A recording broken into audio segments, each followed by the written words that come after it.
cancel out the noise. Track and level up the most important areas of your life while listening to your favorite motivational speeches. Download Mindset today. Are you planting anything in the ground right now, or are you spending all of your life wasting time? What are you planting in the ground? What are you putting in the soil? Are you planting or are you resting? What are you doing? Now is the time to develop a legacy mindset. What is a legacy mindset? It is a way of thinking that causes you to make winning decisions today so you and others can have winning results tomorrow.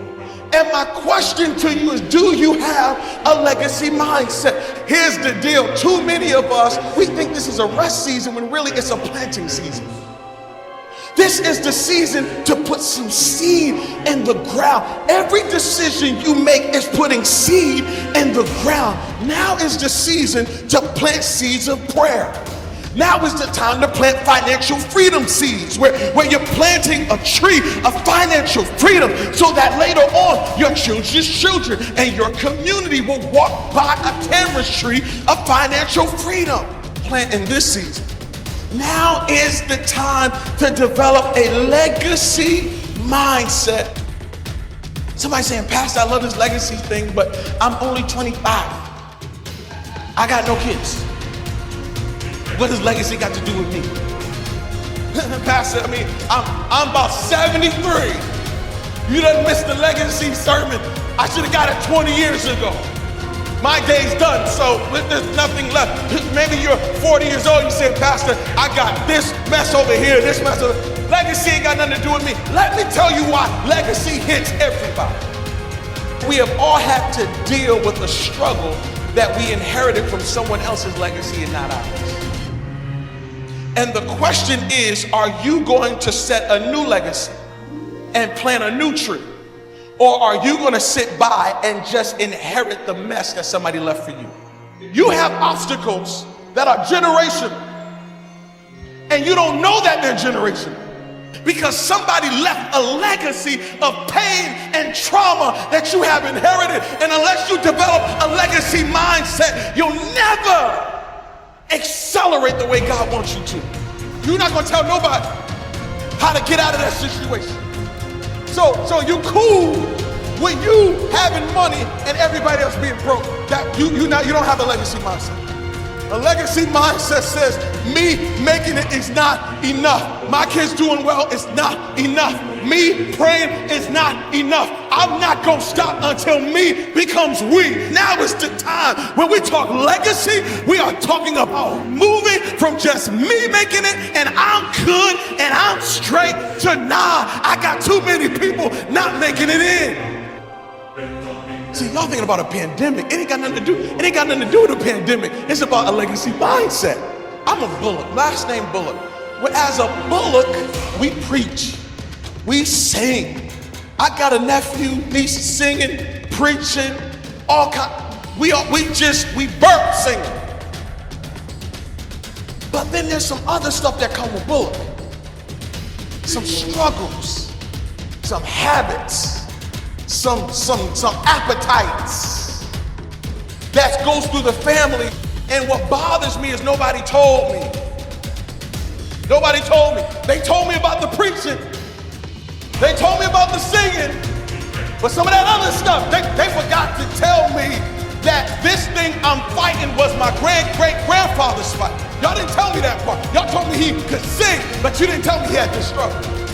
And so now we got a generation of people who have a struggle that they inherited because nobody wants to tell them this is the thing that was planted in your life. And I'm sorry I never told you, but I planted that thing a long time ago. And the reason why your coping mechanism is under this particular tree is because that is what I planted. You can plant a new tree. You don't have to keep that seed, that tree there. You can pull that thing up and put something else in the roots. That's why legacy has to matter to you, because it's time to plant something new. I went to Berklee College of Music for 2.5 years. I didn't take school very seriously. School wasn't necessarily something that I just was into. So I dropped out of school. I just started doing a little community college class here, a little community college class there, a little class here, a little class there. What happened was my mother graduated from college. My mom, you gotta understand, my mom started as my cafeteria lady when I was in 3rd grade. In 3rd grade, I showed up to school. My mother was the cafeteria lady. I watched my mother get her GED. And then after she got her GED, she went and started to pursue higher education in college. And my mom went from being the cafeteria lady to being in the classroom. And my mom, to this day, is the longest tenured teacher in that school. They gave her the most difficult classes, difficult kids, difficult cases. She went from the cafeteria to the classroom, and I went to my mother's graduation.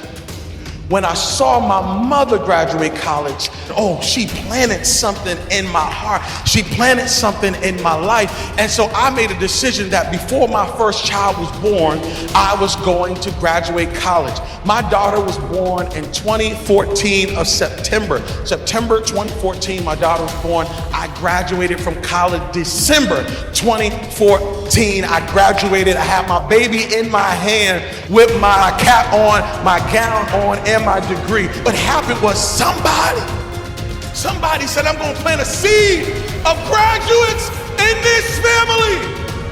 I don't want us to be a family of GEDs. I don't want us to be a family that's uneducated. I'm going to plant a seed, and when she planted the seed, all of a sudden I took it, and then my brother took it, and our children will take it. Why? Because God is looking for somebody to be a legacy builder, to have a legacy mindset, and say, I'm going to open up a door that nobody can close in our family. Because if a curse can be passed down, so can a blessing. I'm tired of hearing about generational curses, and you don't tell me about the generational blessings that are coming to my life. And I'm declaring we're releasing generational blessings, cycle of blessings coming into your life because of legacy in this place. Which means when I get a paycheck and I want to keep that check, but then I put kingdom over comfort. I'm going to be quick to listen, slow to speak. I'm going to be slow to anger. I'm going to forgive. I made an eternal decision. I have a legacy mindset that's going to have eternal impact. You got to put we over me.